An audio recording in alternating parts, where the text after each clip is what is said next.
At Staples Business Advantage, our experts can help you find furniture that fits any design and budget, while AI can recommend products based on preferences, generate 3D models for visualization, and optimize space planning for office furniture. take advantage of our team's eye for style and design. And my eye for, wait, I have no eyes. Only algorithms. Let Staples Business Advantage use today's latest innovations plus our team's experience to make furnishing an office space easier for you. Sign up today and save 20%. Staples Business Advantage. Business is human. I never did anything to harm my daughter or my granddaughter. The test is about to begin. Please remain still. Oh, man. Casey Anthony's Parents, the lie detector test. Watch now, only on A&E. And watch next day on the A&E app. For exclusive podcasts and more, sign up at patreon.com/partnersincrimemedia. I'm Rebecca Lavoie, and this is Crime Writers On.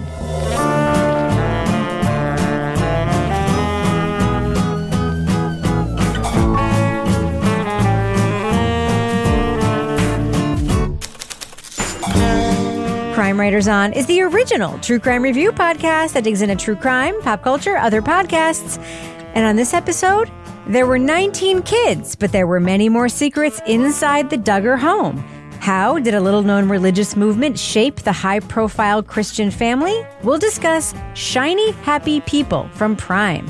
Joining me to get that done and more is true crime author, TV journalist, and host of These Are Their Stories podcast, my husband and love of my life, Kevin Flynn. Hi, Kevin. Hey, that is the way they do it, right? They have to speak like really softly. Well, you basically have to get out of me any spirit that I have and make me a non. Like, remember how Michelle? You're gonna have to teach me how to do that. Michelle was a cheerleader. She knows how to yell. She knows how to. I know she knows how to yell. But now she just talks like this all the time. 19 kids. I would hope at least one time you got her to yell. Also with us is private investigator, certified pet detective, resident cat lady, and author of the Piper Green series of cozy mysteries, Laura Bricker. Hello, Laura. Hey, Rebecca. And finally, our resident Doubting Thomas, the author of the City Trilogy of novels, host of Strange Arrivals, and our Patreon Deep Dive Book Club podcast host, Toby Ball. Hey, Toby. Hello, Rebecca. So, Kevin, I'll go on the record and say that is the only time I will ever make fun of a woman's voice on this podcast. Oh, it's not. It's the way they talk. It's not like her actual voice. Oh, yeah, but that shit was bananas. Yeah.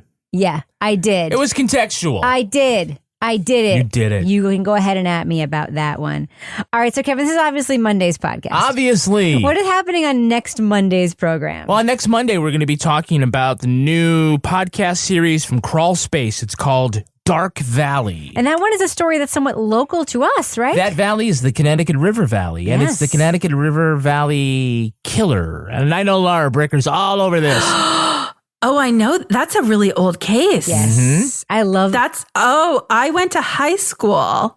One of my 3 high schools I went to, there was a kid in my high school. His mother was one of the victims. Oh. Yeah. Well, you need to go into your Slack right now because I just sent you a link to all the episodes. Oh, my. Oh, who did that podcast? Crawl Space. Crawl Space, the folks behind Missing Maura Murray. And we actually met the reporter and producer who worked on it last summer at Obsessed Fest, and she was lovely. Kevin, I heard a clip, and it sounds really high quality and interesting. So. I'm excited to talk about it because I just love the way you pronounce Connecticut so much. Connecticut? I am excited about that. All right. So there's also Nevada. All right. So, Kevin, I am really excited to talk about the thing that we are talking about in this podcast. I don't want to do a lot of chit chat. Would it be okay with you if we just got into it? I hope so. Yes, it would be. Let's go ahead and drop that first clip right now. Leading off. I don't really like to even talk about it because it's not something that I'm proud of. I look back and I think, my parents did such an amazing job. If I hadn't felt obligated to 1, do it for the sake of the show, and 2, do it for the sake of my parents, I wouldn't have done it. America, or at least some of it, was fascinated with the lives of the Duggars, a devout Christian family with 19 children and their own reality TV show. While they projected an image of wholesomeness on screen, off-screen, the Duggars tried to cover up allegations their son Josh had molested his sisters. How did you first learn that there was a problem with Josh? He was just curious about girls, and he had gone in and just basically touched them over their clothes while they were asleep, and they didn't even know he had done it. And so I don't remember that's the way that happened. He wasn't really honest totally in that interview. And that thing about sending Josh to an IBLP facility wasn't true. The Duggars' views on marriage, education, and child rearing were formed by the Institute of Basic Life Principles, a radical religious organization that espoused obedient children and subservient wives. Its practices shaped the Duggar household, in which their growing kids were oppressed and groomed to be victims. Loyalty can be demonstrated only in adversity. Think about that. Think about what that teaches. Teaches you that you have no way out. And no matter what they do, loyalty will shine through in adversity. How messed up is that? The 4-part Prime docuseries Shiny Happy People, Duggar Family Secrets, looks at the truths hidden in plain sight about the ultra-conservative reality TV family. It also explores how the IBLP informed the Duggars' worldview and how its purity culture is masking misogyny and sexual exploitation. Spoiler alert, we are going to be talking about plot points from Shiny Happy People. So if you want to remain spoiler-free, go to the estimated time code in our show notes for our thumbs up or thumbs down reviews. So Laura, we know right away from the beginning of this documentary, this is not going to be an all outside look. We're going to be getting some tea from inside the Duggar family, are we not? Yeah. So this starts right off with Jill Dillard, from Jill Duggar, now Dillard, and her husband Derek. And they are sitting down. This is one of Jim Bob and Michelle's children. And like basically her childhood was being on TV.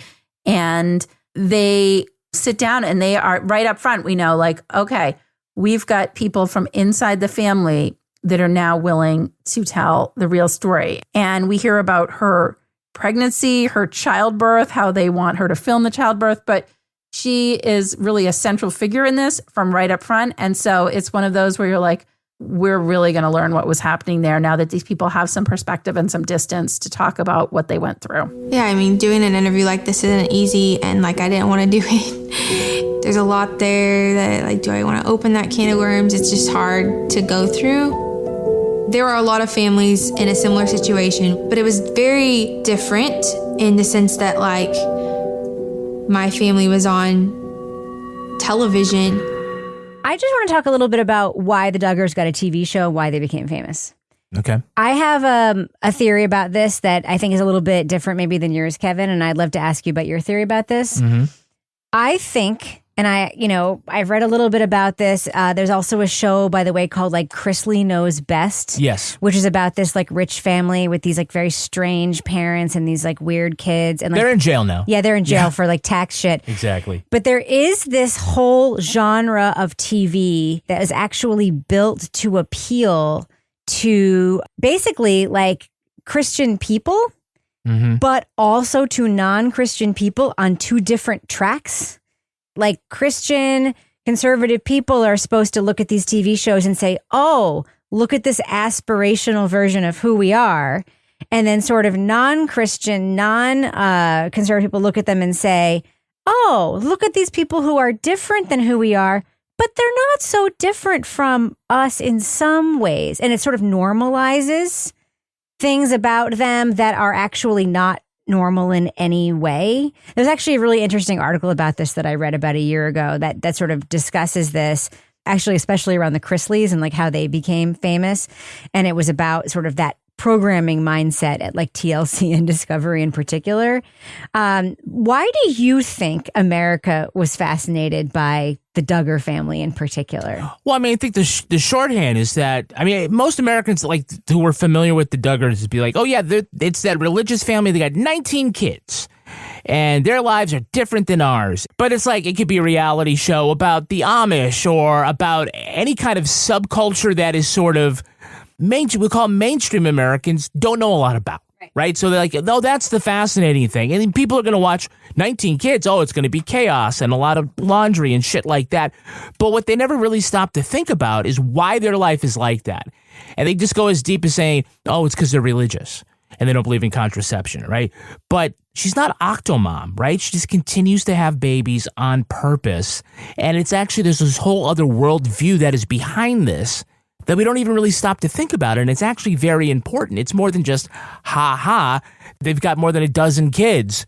It's this whole other thing that we get into. They're serious. They've got some serious problems on their own. But this whole IBLP, whatever the fuck the thing is, that's very concerning too.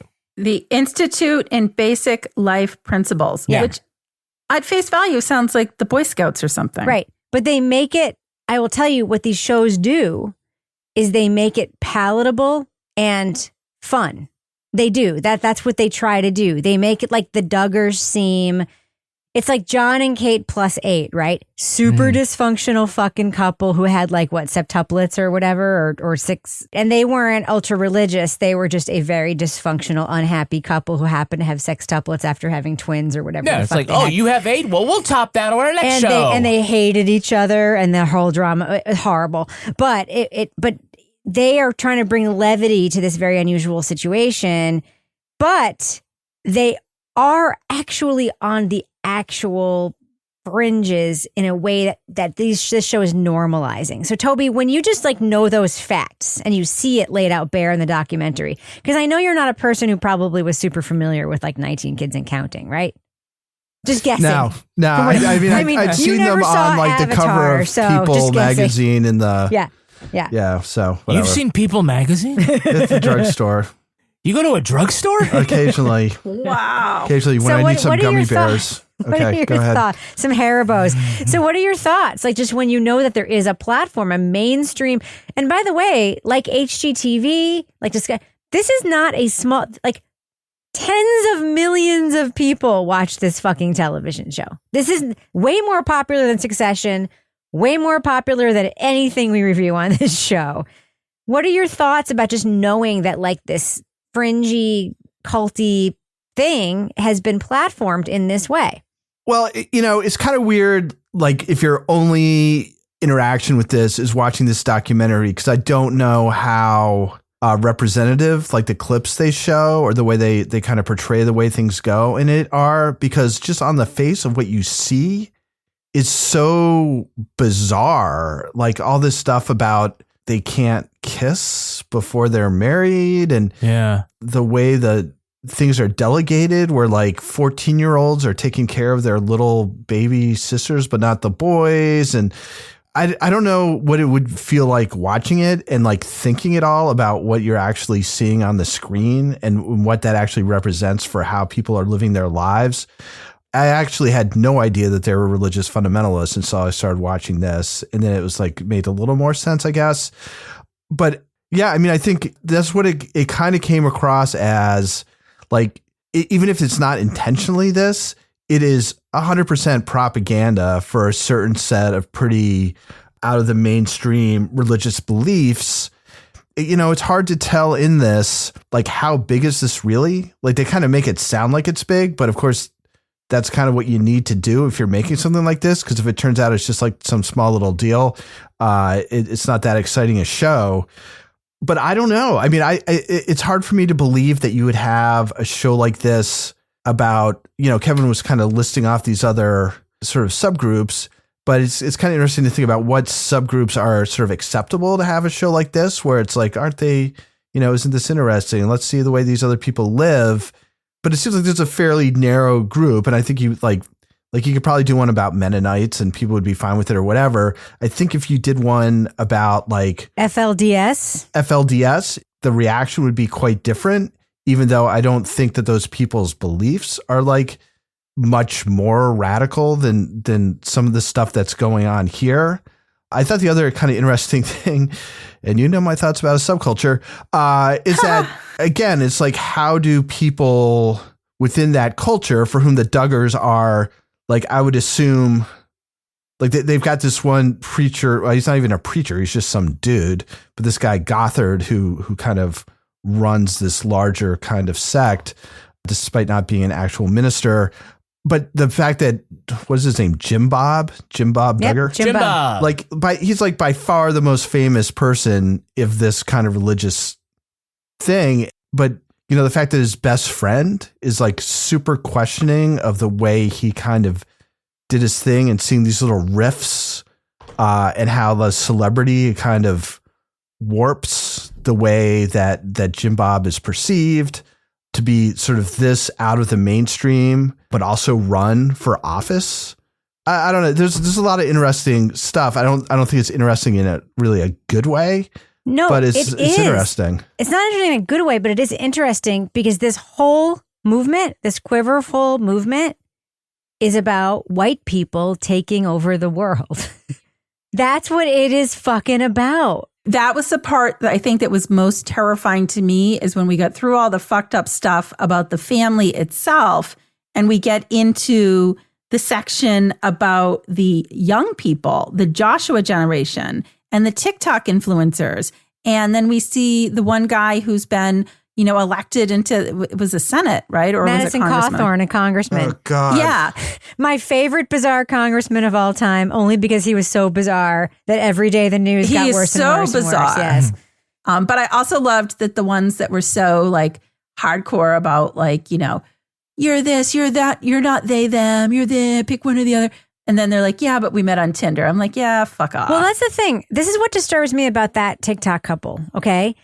And this is an aside, but it is true. Henry introduced me to this whole subculture on TikTok. It's like this whole trad wives thing.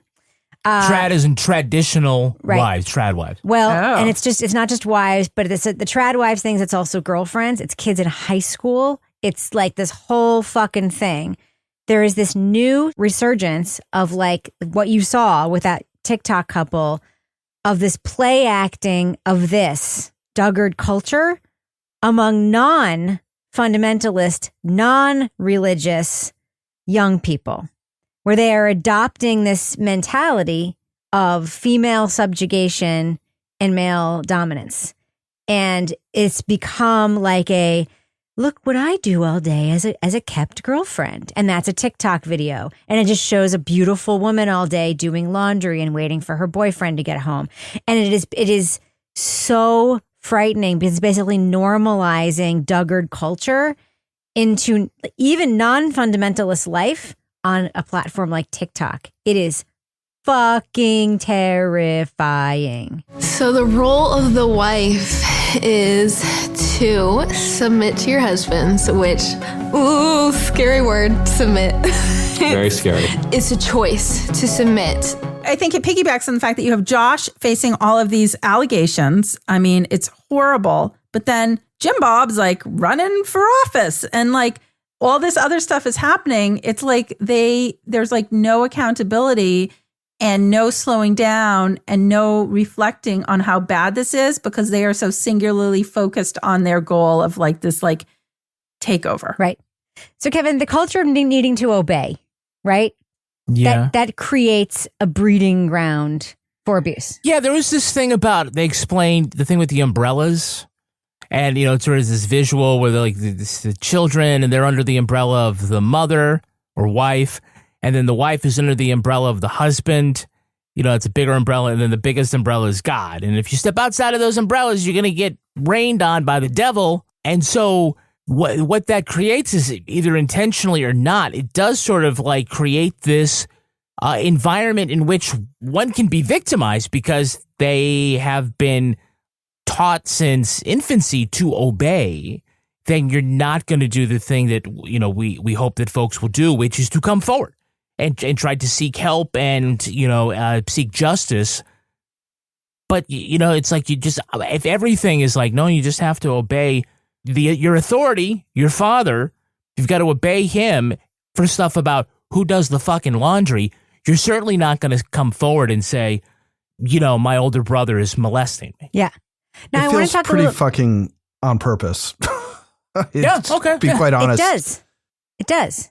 So does the corporal punishment how-to videos and how-to classes of how to not get in trouble with CPS and how to beat your kids in a way. I mean, Toby, like Michael and Debbie Pearl, who they have on, who I will not comment on their appearance because it'll be mean, but you know, they're essentially there about, I mean, their whole shtick apparently is you got to beat the shit out of your kids to break their wills. right? And that's their thing. And they don't come across as, we're doing it out of love for you. They come out of it as a like kind of like Old Testament, like we're going to fucking beat the devil out of you and then you'll be compliant. And then there's this like super weird, creepy thing where this old guy is like how to deliver corporal punishment with love. I'm going to spank you. So lean over here right now. Now, Jason, you're a fine boy. You're going to grow up to be an outstanding man. God's hand is on your life, son. Now, okay, let's see. You understand? Did you understand now? Yes, sir. Okay, well, give Daddy a hug. The whole thing was so insanely creepy. It's like very, very difficult to watch. Yeah. And the entire place is just like clapping and cheering. And it's like, my God, like how, this shit has been so indoctrinated into people that they, you're basically watching this super problematic behavior taking place on stage in front of hundreds and hundreds and hundreds of people who are fucking eating it up with a spoon, thinking that it's like, this is godliness. And it's just freaking bizarre. And that gets me back to my point. Mainstream America, not the people who are already fundamentalists and who are watching the Duggars and saying, hey, oh, those are our people, look at them on TV. Regular people just like us who are watching this show and being amused by it are watching these kids and thinking, wow, there might be something to this because look how lovely these kids are. Look how helpful they are. Look how sweet they are. Look how like polite they are. Look how like, look how like compliant. Nice they are. I think it's compliant. I was going to say they're compliant. having sex with their tampons. No, but like, look how that part was so disturbing to me. I know, but what you see on television on the show is 19 children all standing around playing the violin together.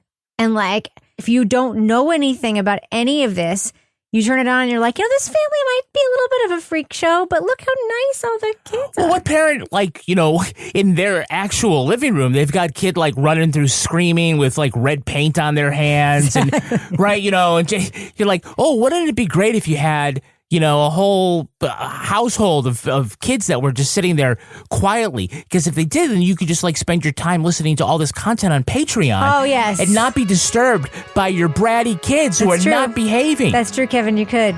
That's true. That was a very good transition. Let's not dwell on how you could get your kids to do that so you could listen to our Patreon content. No, why don't we just talk about what's behind that paywall, shall we? Yeah, we don't have to spank you to tell you that you could join us at Patreon. Oh, keep shaking your head. Patreon.com/partners in crime media. You get episodes of Crime Writers on early and ad-free. As soon as Rebecca hits save on that file, it goes right into it's your like a special. Day early, sometimes 2. Yeah. Why not? Why not? What are we holding it for? As soon as Livy sends the shit to me, I mix it and I put it up there. Yeah, so it's all on Livy. It's all on Livy. Liv, come on. You also get great stuff like the Crime Writers on After Show, Toby Ball's Deep Dive Book Club podcast, and Laura Bricker's Leave It to Bricker podcast. In Exeter, they have a lawyer who argued in front of the Supreme Court. Yes. Cool. And the lawyer also plays the organ. We don't even know what she argued for, but it sounds interesting. I'm sure she was on the right side. It sounds interesting. She wasn't arguing. I have no idea. She wasn't what it was arguing about. for like sister wives. We're going to find out that she was arguing like the most evil case in the world. I cannot wait to find out what horrible, evil thing she was arguing for, and that we've been like clapping for her for the last like several weeks on the show. It's okay. I'll get to the bottom of it. We also have our podcast called Married with Podcast, in which we give out advice, relationship advice, marriage advice, parenting advice. One thing you probably don't have to do is get a literal rod and start smacking your children. No, never. To tell you should them, never do that. You don't want that toy, little boy. Smack, smack, smack. That's you don't illegal. have to do that. You should never do that. Yeah, end of podcast. But on the next episode, we're going to bring in my daughter Lily so she can talk more about her terrible situation that her friend is in. Yep. Let's just say that it regards Lily being sucked into putting on the... Duggar adjacent. It is Duggar adjacent. Who wants to go to that wedding? I know she doesn't, even though she's going to have to buy a dress. Okay. All right, Kevin, before we wrap up the business section, do we have any Patreon patron saints of the week this week? Our Patreon patron saints are Julia Garcia and Amber Owens. Oh, Julia Blessing. and Amber. Bless both of you. Bless you to everyone who supports us on Patreon. Bless you to those who don't. And bless you to everyone who muscles through the business section, whether you do or don't support us on Patreon. Kevin, should we go ahead and fade that music out right now? Sure. Toby, go ahead and fade that music out. I'll do that. At Staples Business Advantage, nothing can top the smarts and instincts of the thousands of experts on our team. While AI excels at processing data, automating tasks, and providing insights for better decision-making. And when they're used together, They are far more powerful than either is alone. Whoa.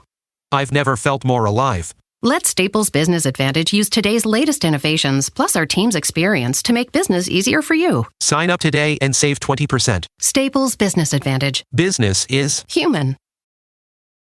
I want people to understand this ordeal. It's taken a toll on both of us.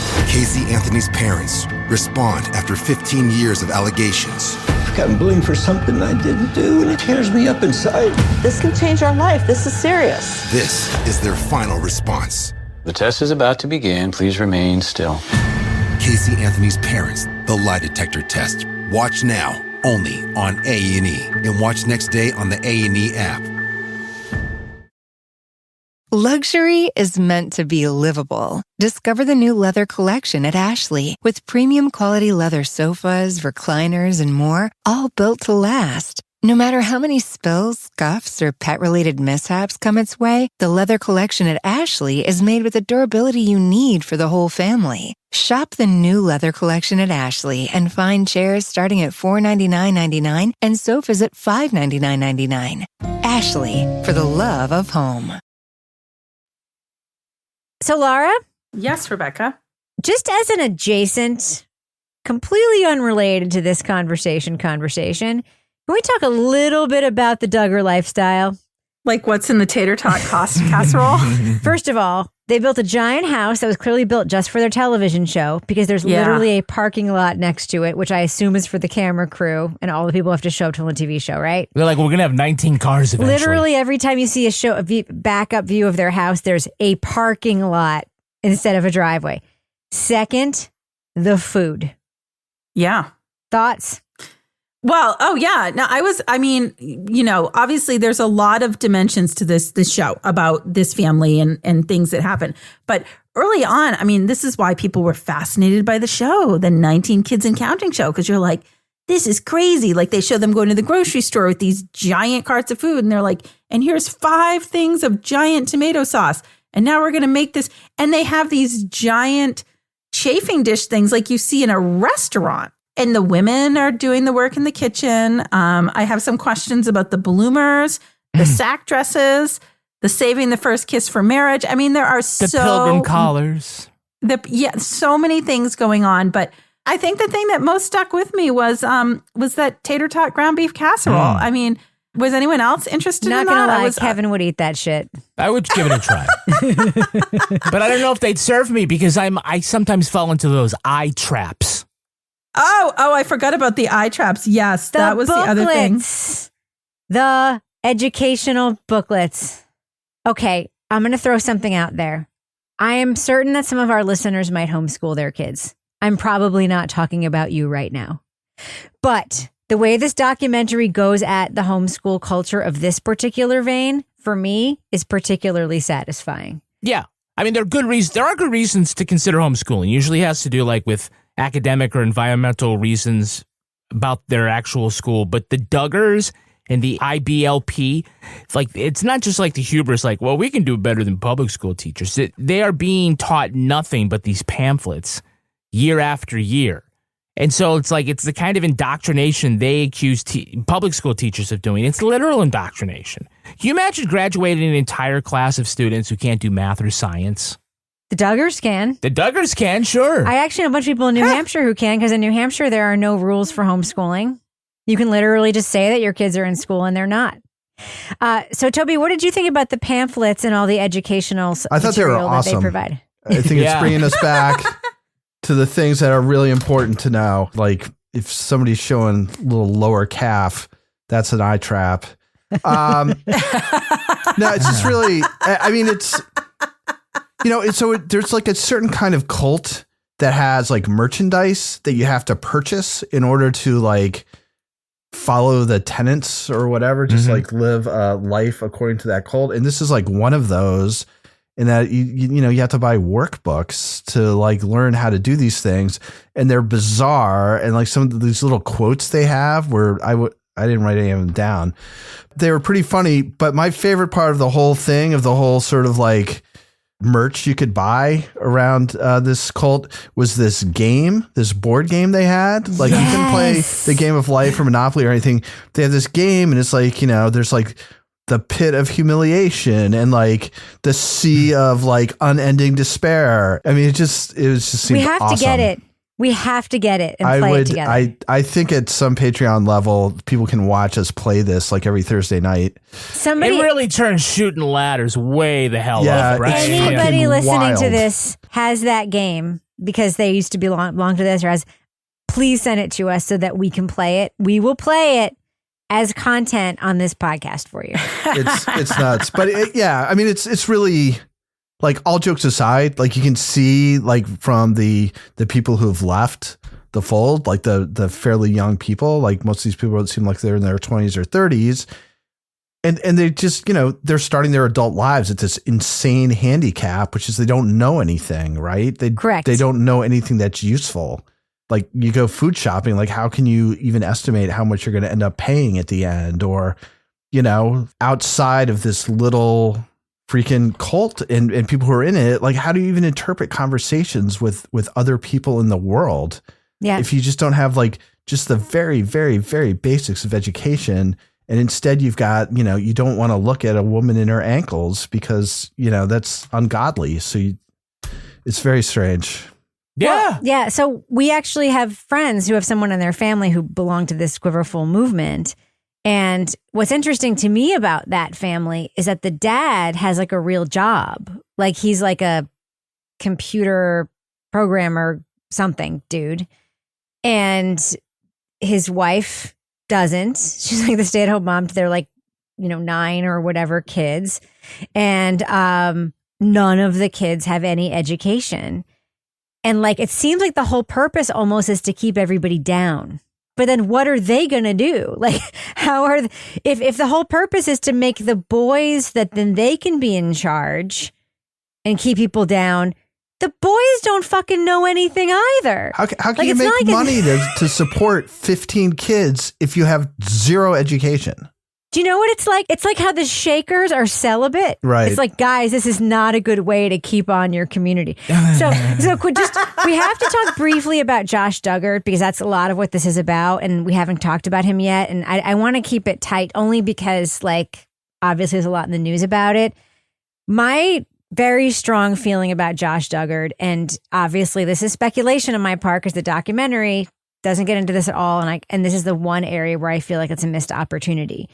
Josh Duggar started molesting his sisters when he was a kid, which to me screams... Like 12 or younger, right? Which to me screams that he was probably abused. Yeah, sure. Yeah, 100%. And I am like, who did that to Josh Duggar? Not that I'm saying poor Josh Duggar. Obviously, Josh Duggar is also an abuser, but he was clearly a victim. This to me is part of the systemic culture of not knowing things and things being allowed, and then his parents sending him to this fake ass quote treatment situation. Oh yeah, that was ridiculous. And not having any, real treatment or any. But come back, we're doing a magazine shoot, so. Right. Yeah. And then let's sign this TV contract knowing that our child molested his sisters. The television company, I read the police report today. The television company was warned about it multiple times. They received fax and emails about it. The police interviewed the sisters and the family before the TV show began shooting. The family fucking knew this shit could come out, and they did not care. Well, what was the thing where they took Josh to this state trooper that Jim Bob knew? The state trooper sat down and we told him the story. Josh told him what we thought at the time was everything that he had done. He goes, I'm going to let you go this time. He said, but if you do it again, I'm really going to come down hard on you. Well, we found out later that this guy was a friend of Jim Bob's. That state trooper is now in jail for 56 years because of child pornography. Like, if I'm trying to think of like people in Josh Duggar's orbit who are sexually shady as fuck, I'd say, hey, Jim Bob, maybe your friend who's the state trooper that you keep asking for legal advice from, maybe he might be somebody you might want to ask some questions to. I think it's probably closer than that. But is anybody else in the home? But they're uncles. I don't know. They're uncles. They're church people. Sure. We can't start. No, throwing. but we don't. There's no fucking way that kid is not a victim. But I will say, in situations I've been involved with, sort of in that criminal world, like you know, I mean, there is most often than not something in that own person's background, some trauma that is leading them to then repeat that trauma. Yeah, because how do you learn how to do it? Yeah. When you're that little kid. I mean, that no one's born like with those, you know what I mean? I mean, maybe some people are, but like it's like, I don't know. It really strikes me as just like an unanswered question that's just sort of like this dangling thing. The problem is the cover up, which then leads him to become a real predator because he's sort of taught like, okay, I guess this is fine. And then of course he marries this lovely woman, and then what? Toby ends up on Ashley Madison and the Ashley Madison leak. Yeah, so awesome. Very on brand. Yep. Wait a minute. Remember, the family plan was that Josh was not going to tell his girlfriend about the molestation until their wedding night. So get married, and by the way, now that we're married, here's something I got to let you know. That's fucking scary. Mm-hmm. It's got a little Shiv Roy aspect to that. Yeah. Mm-hmm. Oh, the whole now wedding night signed thing. a million-year contract. And that was on film where they like run into the hotel room together with the door closing. Yeah. And like that poor fucking woman. I have one final question for you, Toby. Yes. You pointed out somebody who was a star of the documentary who I don't remember. You don't remember him? Who's that? So it's the cousin who's talking, her husband. Like, his facial expressions during some of the stuff she's talking about is absolutely freaking hysterical. And then every once in a while he kind of pipes in with something.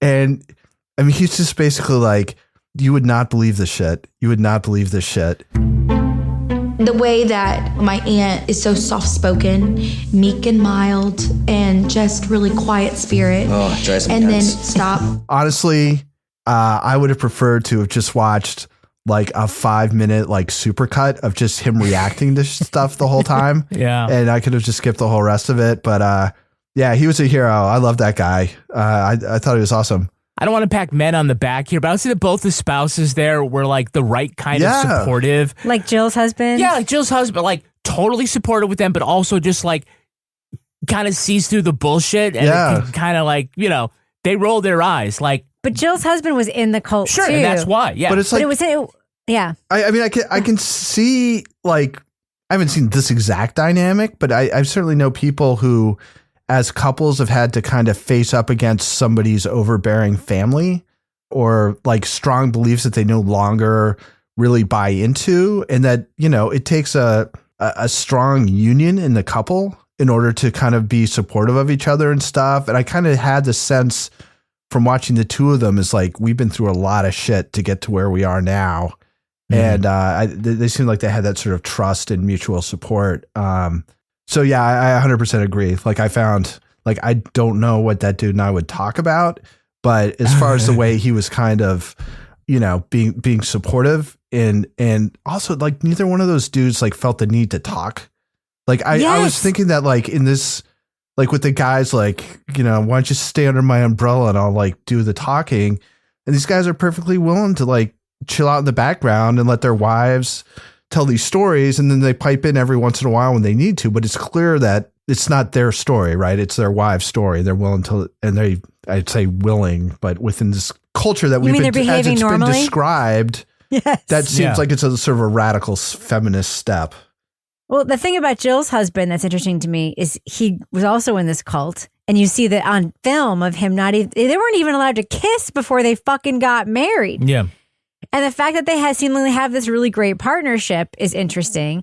But the impetus for them breaking out of the cult was money. Yes. Go get your money. Because they realized when they left the country and they were even 20 feet away from the family, they had a moment of realization of like, okay, we're independent now. Like, shouldn't we maybe not be living like in a hovel or whatever because we're like famous on a television show? I know I don't have a television, but I understand. And the show's now about us because the rest of the family's so problematic. But we still don't get paid. Maybe we should have a dishwasher in our apartment. I don't know, whatever their situation was. Yeah. It was fascinating to me. And you can judge them all you want for it. I don't. But that the fact that it was something practical like money that made them like wake the fuck up. I'm like, yes. Yes. You go get your fucking money. And if that's what it took to make you wake up, good on you. Good on you.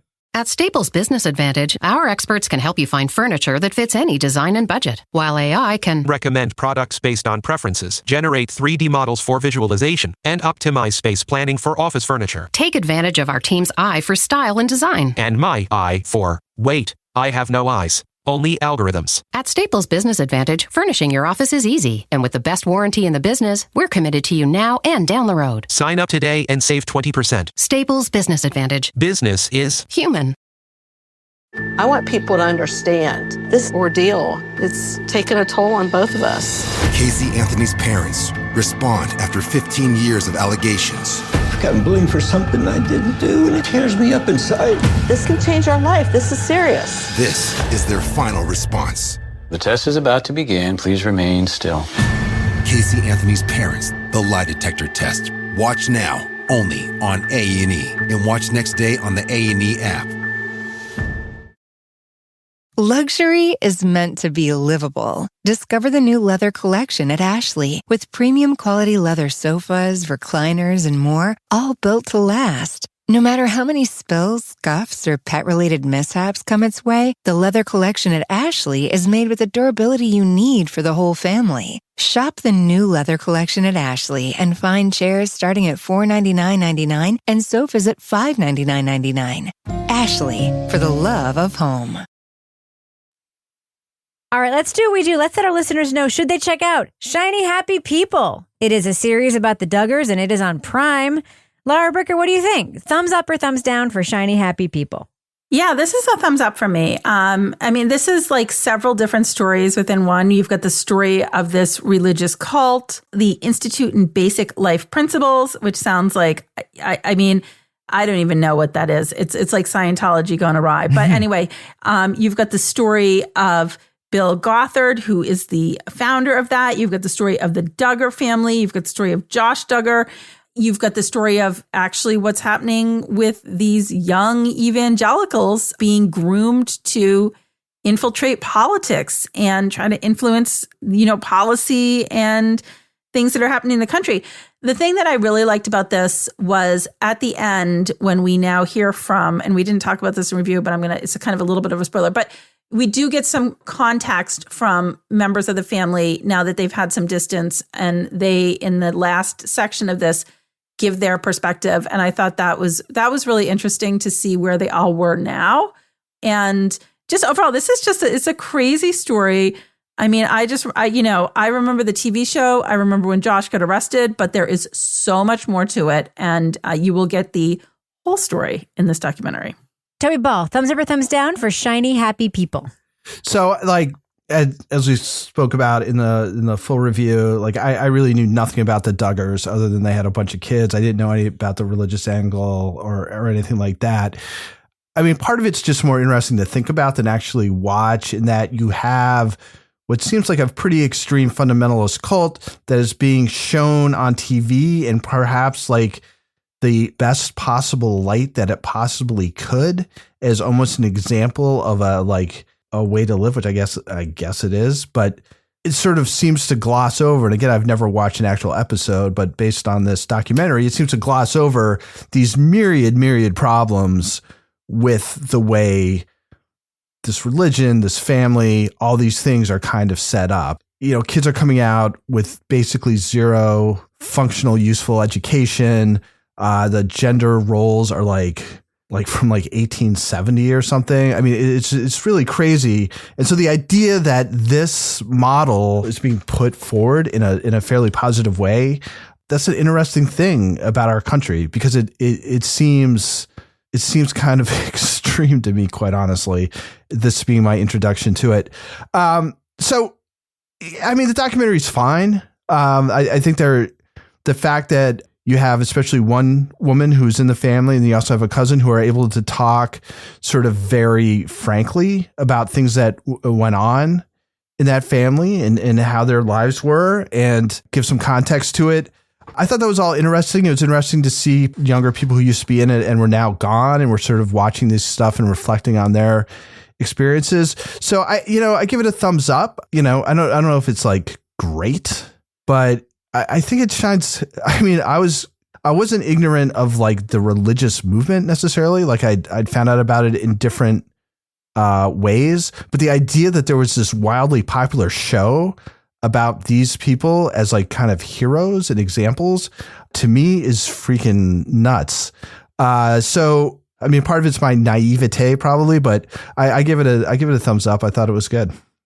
Kevin Flynn. I'm going thumbs up. You're right, Toby, that like we have this reality show where a lot of America's like, ha, ha, ha, they've got 19 kids, and ha, ha, ha, they can't kiss before marriage, and they all have to make a whole bunch of laundry. And we haven't really given a lot of thought. You're right, they present this as normal, but we never really get to, into like, well, why are they actually like that? And why are the people in their belief system, what do they actually believe? This is just like saying, oh, wow, I love how they make the trains run on time in Mussolini's Italy without looking at anything else about it, right? That's all they've got here. There's a really interesting crime story behind it, too, about cover-ups and about how all this fits together. I think unlike the thing we talked about last week, Jared from Subway, there is a lurid sex crime story behind it that we kind of know the outline of. I think we get more of it here, and we have a more... it opens up more thoughtful things about not only the crimes within the Duggar family, but also about the influences that they are receiving and that's sort of the thing that they're a part of, trying to influence American culture with this purity culture. I find it really, really interesting, and it was certainly something that we enjoyed watching and talking about afterwards. So I'm a thumbs up. I'm a thumbs up too. And one of the things that I think that we didn't really talk about a ton in our review, except for a little bit, you want to know why like Nazism is back in America? It's because America watched 19 Kids and Counting like without thinking about it for many, many years. I'm not joking. This movement, this quiverful movement, is about populating the country with more white supremacists. If you watch any of the material from this IBLP stuff, that is what it is about. It is about propagating white supremacy. It is about subjugating women. It is about all of the things where you look around and you're like, wow, fascism seems to be everywhere. Did that start in 2016? No, it did not. It started when we started normalizing this kind of stuff by making it into entertainment. I mean, it really did. I mean, we laid the path for this by deciding at some point that looking at people like this and thinking, oh, this is cute, this is cool, this is funny, this is all right, and not questioning it in any way was somehow adorable and somehow not bad and somehow not something to be examined. Like I just interviewed 2 stars of American Gladiators. It was a show on in the 90s. And when that show came out in the 90s, by the way, that show was fucking awesome. The big question in the media was, is this reality competition show involving athletes and backyard warriors? Is this kind of violent reality show going to ruin American culture? No, that reality show did not ruin American culture. You know what kind of reality show actually is ruining American culture? Fucking 19 Kids and Counting. We put white supremacists on television for years and ignored the fact that we put a show about white supremacists on television for years. So anyway, I really like this documentary. I think there's a lot of there. And I thought the Josh Duggar part was going to be like the main storyline, and I was surprised that there was so much more there. So anyway, a big thumbs up for me for Shiny Happy People. So one thing I forgot to say that I'm going to die if I don't say it, the color coordination in those interviews, the beautiful colors where they match like women's hair and their tops to the furniture and the rugs. In the Airbnbs or whatever. Oh my God, it was so beautiful. I've never seen that. Anyway. Yeah, they did some good beautiful analogous color scheme. Good set decoration in the show. That's good. Now it's time for my favorite part of the podcast, a little something I like to call the Crime of the Week. The Crime of the Week. A Harvard researcher studying honesty in the business world has been suspended for falsifying her work. Francesca Gino wanted to know if people would be more honest in their paperwork if they signed their names before they filled them out instead of after they'd done so. Academics have accused her of fudging her own work, providing evidence someone fabricated the results and accessed the computer file to change the data. The collegiate whistleblowers also found evidence of fakery in several of her previously published academic papers. Gino has been placed on leave from Harvard Business School. Panel, it's pretty ironic someone researching dishonesty would be accused of dishonesty, but what were all those people she was studying lying about in the first place? Laura Bricker, what do you think? Everything? Boy, that's a tough one. I have no idea. Tell you about, what do you think all those people were lying about in the first place? Kissing before marriage. Kevin, what do you think? Whether it was good for them. Listen, it's always their age. It's always 100% their age. Oh. All right, that's going to do it for us. But before we go, Laura Bricker, do we have a cat of the week this week? We have something super fun this week. We have Joe the intern. Joe the intern. Simone Paget's intern. And here is Joe's nomination. Dear Laura Bricker, I heard you were looking for Pet of the Week nominations, and I want to officially throw my hat in the ring. While I'm 100% man, on my passport, I'm listed as emotional support animal. Hold on. I've got to do the whole Joe submitted himself? Besides, I've noticed over the years that you featured a scooter, a bottle of wine, and an armadillo wearing a turkey costume at Pets of the Week. So I thought, why not me? My sad story turned redemption arc. After leaving the military for totally normal reasons. You have to explain who Joe the is. intern a little tall. It's a little it's like a Ken doll. It's a very attractive little. He's got big muscles and he's got outfits. When Simone does like her travel writing, she takes Joe the intern along and sets him up in different poses and stuff along the way. So I thought this was an actual person. All right. It's a little doll. It's the summer of the doll. Okay. You know that, right? This is perfect. Well, bring it on, Joe. Because of the Barbie movie and shit. Go ahead. Well, now here's Joe on a trip, and he's got a little pink towel on his head with sunglasses. My sad story turned redemption arc. After leaving the military for totally normal reasons, I spent 6 months living in a Burger King, lost and found box with a bunch of grease-stained My Little Ponies. Now I have an unpaid position in media where I'm compensated in, quote, experience. My boss, the giant, is a travel writer. So let's just say I know my way around a Zagat guide. You may have also seen my work on Instagram or in the New York Times. Think of me like Flat Toby. If Flat Toby could lift 4 times his body weight. How old am I? Don't worry about it. For the record, I don't remember anything before 1996. The date burned into the flesh on my back. I'd like to keep it that way. The haircuts in the 80s were terrifying.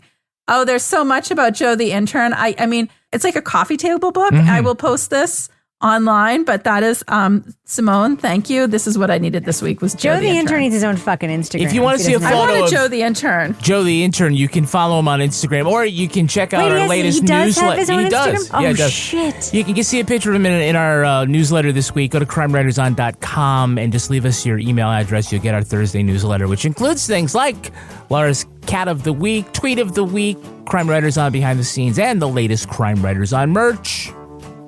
All right, that's going to do it for us. But before we go, and before the lightning strike that we just got an alert about actually hits us, Laura Bricker, if folks want to reach out to you with their interns or animals to be Pet of the Week, how can they find you on social media?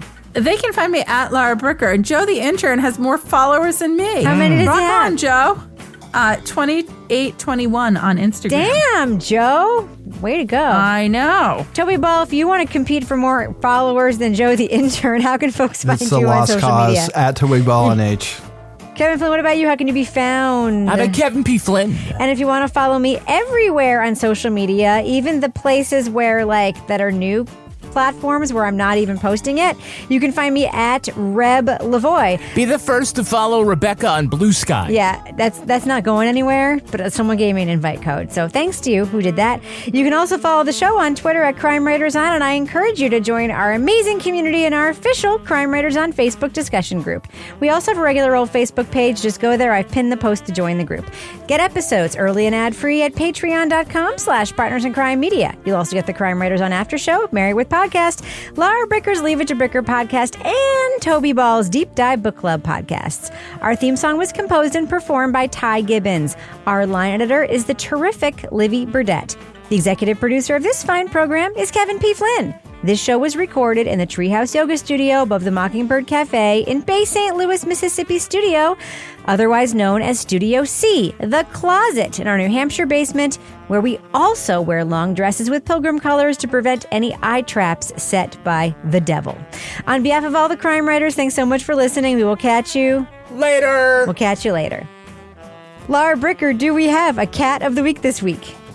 Didn't we just do that? That was it.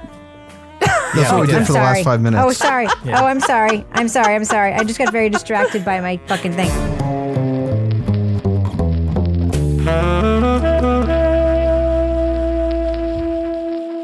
Partners in Crime Media. At Staples Business Advantage, nothing can top the smarts and instincts of the thousands of experts on our team. While AI excels at processing data, automating tasks, and providing insights for better decision-making. And when they're used together, they're far more powerful than either is alone. Whoa. I've never felt more alive. Let Staples Business Advantage use today's latest innovations, plus our team's experience, to make business easier for you. Sign up today and save 20%. Staples Business Advantage. Business is human.